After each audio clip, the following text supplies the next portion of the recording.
Here we are. Okay. Yeah. Okay. I feel like we really rushed through that. I expected it to go a little faster than it did, and that's fine. That's always what I do. I always think there's more time than there is to cover the stuff that we've got. So I figure it's only fair if I slow down and repeat this. So I'm going to make 2 lecture videos, one of which is going to repeat what we did today. That's Thursday, October 22nd, after our discussion of Beowulf. So we'll go over the end of the Saxon rule, and then I will stop this recording and do the one for next week. So this is just here as a bonus recording of what we covered in lecture today, in case you need me to slow down through it. Here we are. The end of Saxon rule and the rise of Franglandy. The key players, which we used to LARP, we have some Normans, voila. We have some Saxons over here, and we have some Vikings on that side. And then we have some folks who are a little bit of both. It's not important for you to know all of these people right now, but do know that they're going to be color-coded to help you keep straight which side they're on. All right, and they are distributed in these places. But don't forget, you've also got these folks. So this is our geography, which I'm going to stylize into this, right? Saxon England, Danish Empire, and Normandy.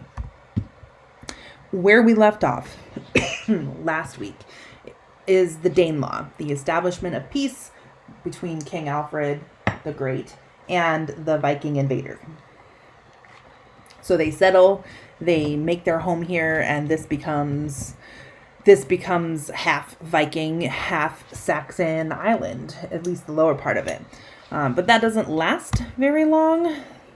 Shortly thereafter, there's some back and forth struggle, including Æthelræd. So if we remember Æthelræd, Lady of Mercia, she's pretty awesome. She leads a lot of armies, and she fights a lot of Vikings, and she wins. So she takes Derby, which is right here inside. This is the 5 boroughs are Danish settlements. She takes Derby, and she takes Leicester, and she terrorizes York to the point where they're like, yep, okay, we're done. And that's Jorvik up there. And she takes all that over. And when she dies, her brother, to whom I guess I should say, she did not cede the throne upon Daddy's death, right? Alfred dies, and she's like, yeah, Ed, buddy, you can be king of the Saxons, but I'm going to stay Lady of Mercia. Okay? So when she dies, Edward also is able to incorporate Mercia. So they're allies, and they fight together. There's not a lot of infighting.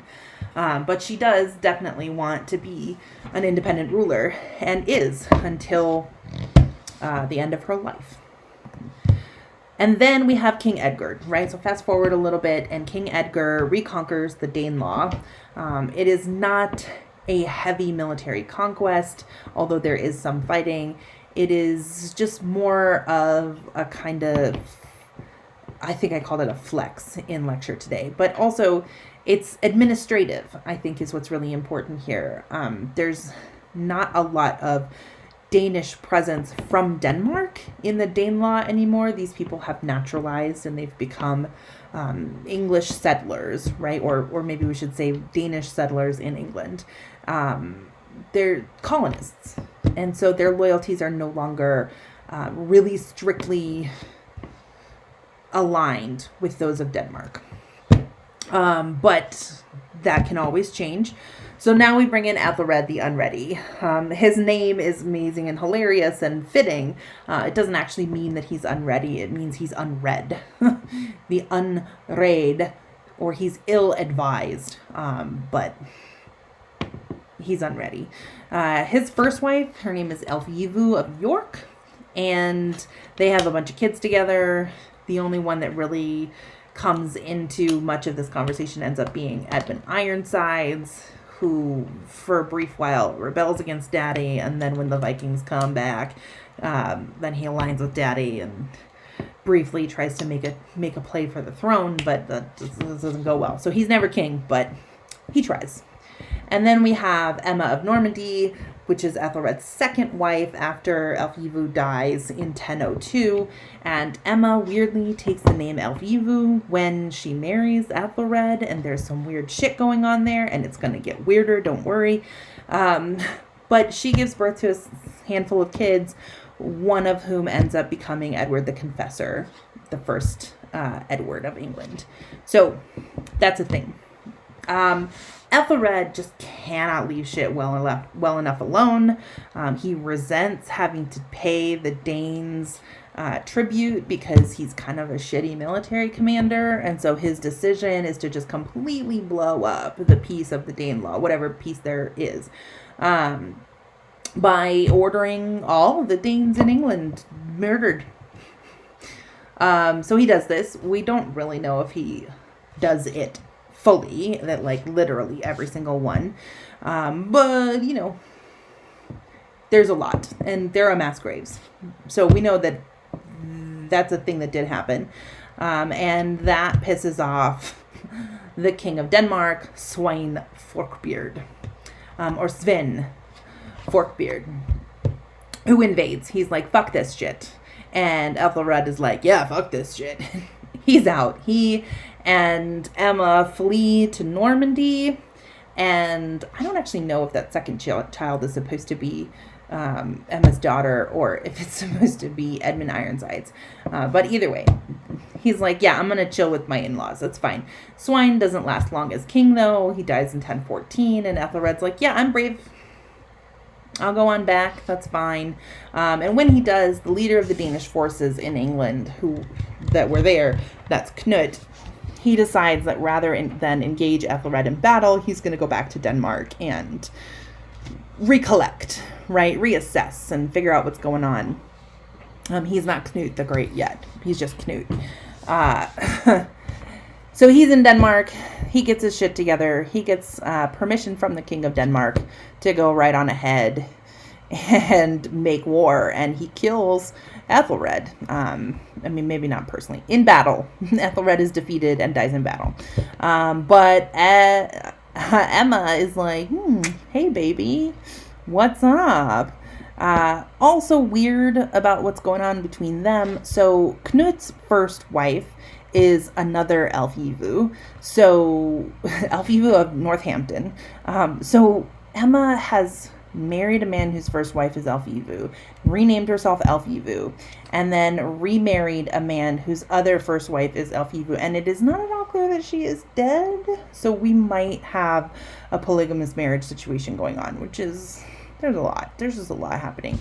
Anyway, by them is born Harthacnut. And Harthacnut's older half-brother is Harold Harefoot. We'll hear about him later. So he's king of England from 1016 to 1035. That is the first throne that he accedes to. And then once the king of Denmark dies, there is a struggle for the throne, but Knut gets involved and he wins. And then he goes on back to England. Oh, nope, I went the wrong way. He goes on back to England. He also takes a trip to Rome. That's a whole other thing. And then later in life, he ends up becoming king of Norway and some of Sweden for a similar power struggle type of situation. And this creates the Great North Sea Empire. And this is also why Knut is named Knut the Great, because he created this empire. But it's very interesting. You will hear sometimes people say that Alfred is the only English monarch to ever be called the Great, but there's Knut not that long after him, and so then the question becomes, why does Knut get left out of this story? And it probably has something to do with his Danish origins. So here's our Great North Sea Empire. He does die, people do, right? Like the end of Beowulf says. I'm going to read our last lines of the poem here. Impromptu. Right? He was our man, but every man dies. So he dies. And one of the things that I pointed out in the lecture is that the Vikings and the Saxons and a lot of the continental Germanic peoples have a particular model of inheritance in which the sons of a ruler will split the kingdom. So often this is bequeathed before the ruler dies, and what will happen is he will designate that this part of my kingdom will go to this son and this part of my kingdom will go to that son. Sometimes women are included, most of the time not. They are certainly the exception, not the rule. And what ends up happening is that this model of inheritance becomes very unstable, because each successive generation gets a smaller piece of land. That land eventually becomes so small it can't support the aristocrats who are trying to live off of it without working it. And then war will break out and somebody will take over a larger swath of land and consolidate these little mini kingdoms into one again. And that will start the process over again. That's the Germanic system of inheritance. So in this case, that's the one. Okay. So in this case, Harold Harefoot, who it happens to be the half brother of Harthacnut, right? So Elfyivu of Northampton and Knut's son, Harold Harefoot, succeeds to the English throne, and he's the older one. So you can clearly see that the English throne is seen as the superior one. And then Harthacnut takes over the Danish throne, and while this is happening, Magnus of Norway is like, yeah, peace out. And nobody really tries to bring Norway back into the fold. But Harold Harefoot doesn't last long. That's 3 whole years. And so Harthacnut eventually becomes the King of England. With Mommy Emma, she goes back, right? So she leaves Normandy where she's hanging out with her kin, including Edward, and goes back with Harthacnut while he's on the throne. He dies. Emma outlasts everybody, man. But England as an entity is not a thing that exists always, all the time, and always does. So let's understand Normandy. It's an old settled culture. It's originally inhabited, we're talking prehistoric cave painting, megalith times. We don't know if that's the same culture as the Celts. There is some evidence to suggest that the Celts didn't really migrate in so much as have always inhabited this space. But then there's Romans, the Roman invasion of Gaul, that's Julius Caesar. And after the Romans fall, then the Franks take advantage of the vacuum of power and they move on in. And this is where France takes its name from, is the Germanic Franks who occupied this space. But this space was Roman before that. And so what they are actually speaking now is a vernacular Latin, essentially a bastardized form of Latin that eventually evolves into French. So it's also kind of Franglo-Germanic, but the Franks have Romanized, Latinized, let's put it that way. They've Latinized. And then the Northmen invade. So the Vikings, they come along and they don't just attack England and Ireland and Scotland and then the Hebrides and Iceland, that's way up here, Iceland. And then, Greenland and North America. They don't just do that. They also attack the northern coast of continental Europe. So Rollo, Rollo is the Latinate name. Rollo lands in Francia and rapes and pillages and does his Viking thing until Charles III of Francia just decides that it is not worth it anymore, and he installs Rollo, Hrolfr, as the Jarl of Normandy, right? So he creates a duchy out of this piece of Francia, and he says, okay, fine, you can be duke, you still owe allegiance to me, I'm the king, but you can be in charge. So Normandy is a semi-independent state in the north of France, but they do Francify while they're living there as a part of the Frankish kingdom. They do learn French, and they pick up a couple of other customs and habits that become, that change the character of their culture enough that it looks different later on. So rewind back to the whole situation with William and Edward. So there's William and Edward, and there is more than a little bit of historical evidence to support William's claim that Edward bequeathed his throne to William before leaving Normandy. That is a thing, which is interesting because we know that Edward is definitely going to have to do the thing, get married. He is expected to produce an heir. He never does. So he doesn't produce an heir. He's known as Edward the Confessor, which makes him a saint. He's literally a saint because of his piety. And he was able to tell William before he left that he knew for sure that he would not produce an heir. So what are we thinking? Maybe he's celibate his entire life. Maybe there was more going on with wills. Either way, he still has to marry Edith, or Ythe, as she was known before she Saxonized her name for marriage. And she is a daughter of the Saxon Godwins, also part Danish. But she kind of Saxonifies this situation. So she's half Saxon, Edward's half Saxon. Maybe that makes a whole Saxon if they were to actually produce an heir, but they don't. Eventually, Emma does die. That happens to everyone. But also so does Edward, right? Edward dies. And at that point, there is a power struggle. So Edith's brother, or Edward's brother-in-law, basically claimed Harold. Everybody's Harold or Elvivu. Anyway, Harold claims that on his deathbed, Edward bequeathed the inheritance of the kingdom to him, which is super doubtful. Nonetheless, he uses that to claim the throne. William is not happy, and so William invades. Yep, there he goes. William invades. Super grumpy, William puts his ships together, sails across the English Channel, and brings it. Like big time. And as he does this, it doesn't really take him a lot of time or effort to completely devastate the entire landscape. And Harold is not ready, that's for sure. So he lands in September 28th, late September.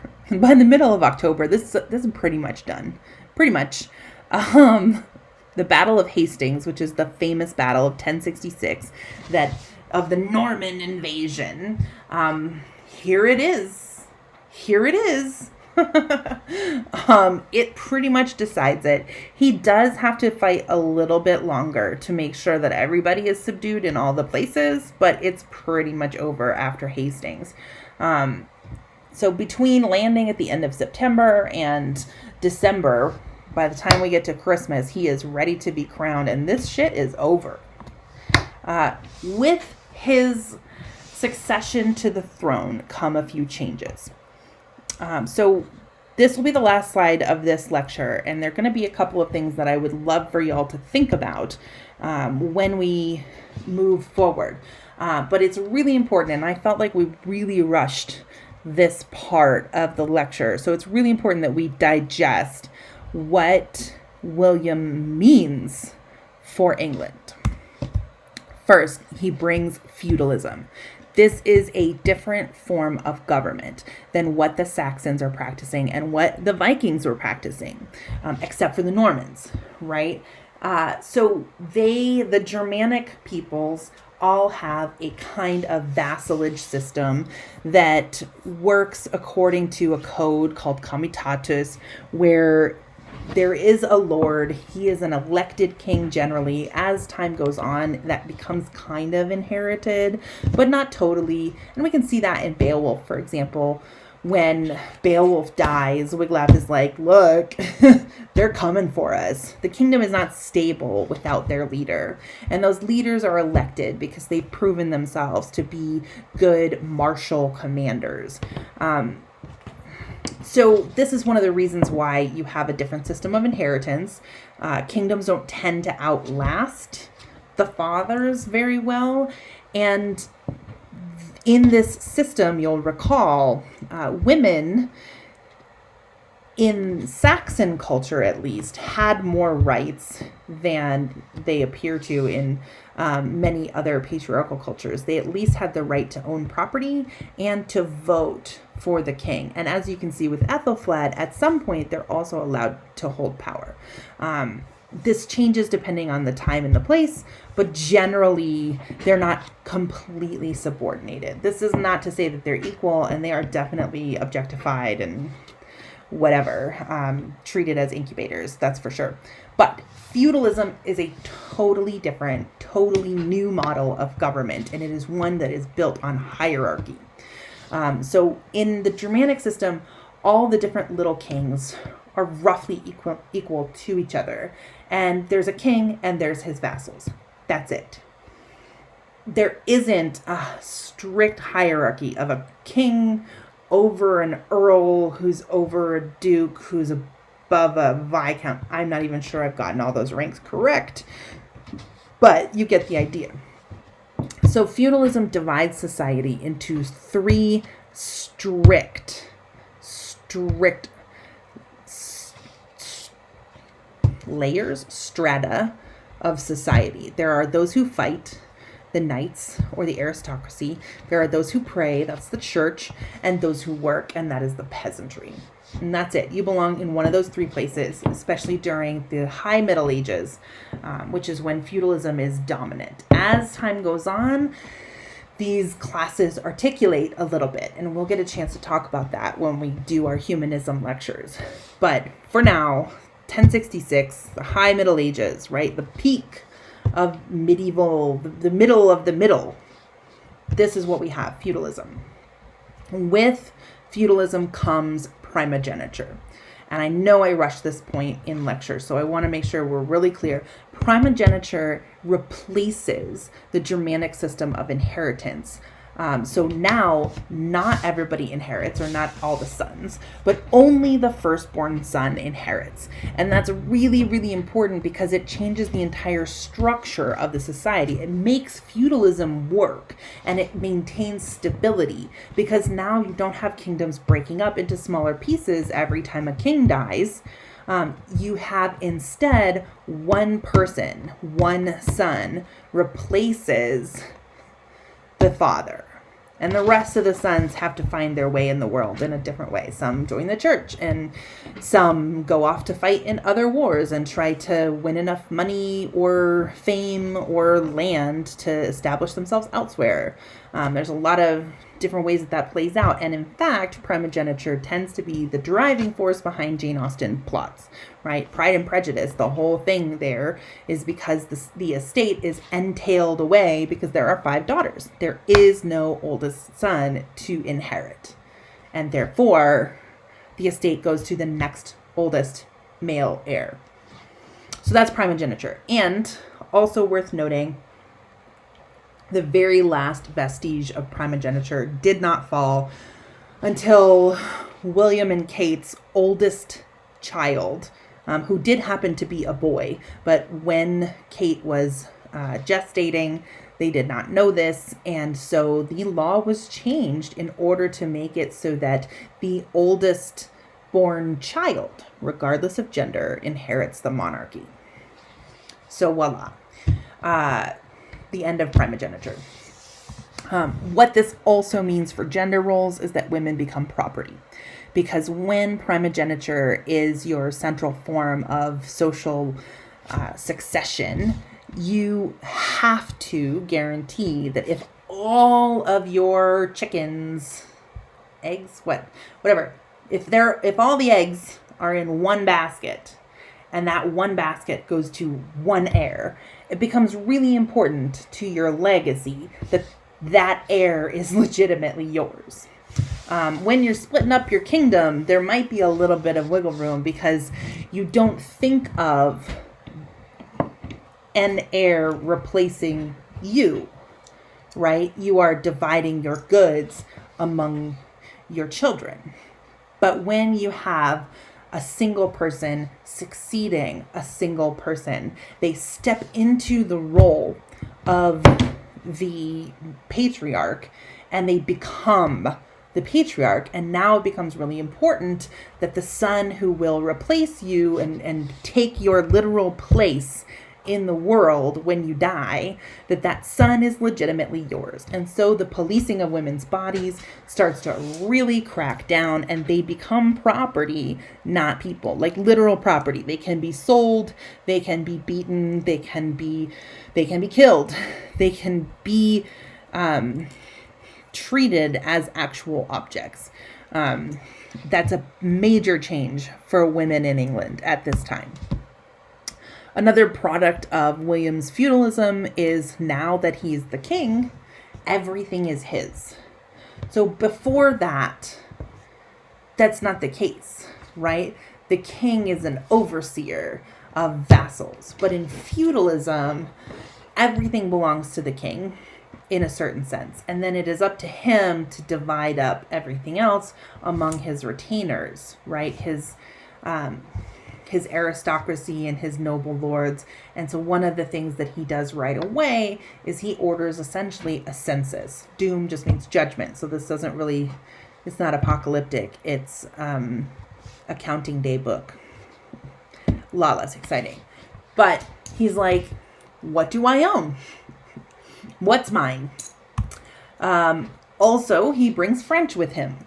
So prior to this moment, we do have a polyglossic situation in England in a sense, because you definitely have other languages being spoken. There is Latin from the church, and there are Celtic languages in the places that Celtic people occupy. But there's a new form of polyglossia that comes with William that has to do with the stratification of languages, which means that those who fight, or the aristocracy, they speak French because they are Normans. And the language that they speak and write, and that we have a record of, we now call Anglo-Norman, in order to distinguish it from continental Old French. And then those who pray, they work and communicate primarily in Latin. And those who work, the peasantry, tends to be the Saxon speakers. Those tend to be the Old English peasants.